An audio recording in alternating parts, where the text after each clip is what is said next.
તમે આ seminar attend કર્યો, તમને શું નવું જાણવા મળ્યું? મને ઘણી બધી વસ્તુઓ બહુ જ સારી જાણવા મળી પ્રિયેશ સર જોડેથી કે ફોર એક્ઝામ્પલ હવે મારી કોલેજની બ્રાન્ચ છે, મારે હવે આગળ કેવી રીતે કોલેજીસમાં એડમિશન લેવું, બ્રાન્ચ પ્રમાણે મારે કેવી રીતે એડમિશન લેવું, મને ઘણા બધા ડાઉટ્સ હતા, તો આજે મારા બધા જ એકદમ પરફેક્ટલી ક્લિયર થઈ ગયા છે. કઈ વાત તમને સૌથી સારી લાગી આજના સેમિનારમાં?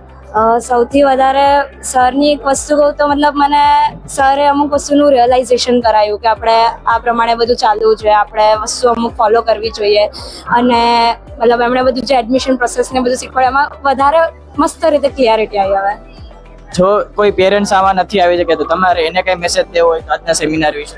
જે પેરેન્ટ્સ નથી આવી શક્યા એમને તો હવે હું એટલો જ કહેવા માંગીશ, પ્રિયેશ સરના અમુક જે એમના વિડીયોઝ હોય તમે એવી રીતે એમને જોવાનું કરો તો જ્યાં તમે અટકી રહ્યા છો તો તમે જોશો તો તમને બધું જ ક્લિયરિટી એકદમ પરફેક્ટલી આવી જશે, અને પ્રિયેશ સર જોડે તમે કોન્ટેક્ટ વગેરે ને એવું બી કરશો તો મતલબ પરફેક્ટલી રિપ્લાય ને એવું બધું મળી રહેશે.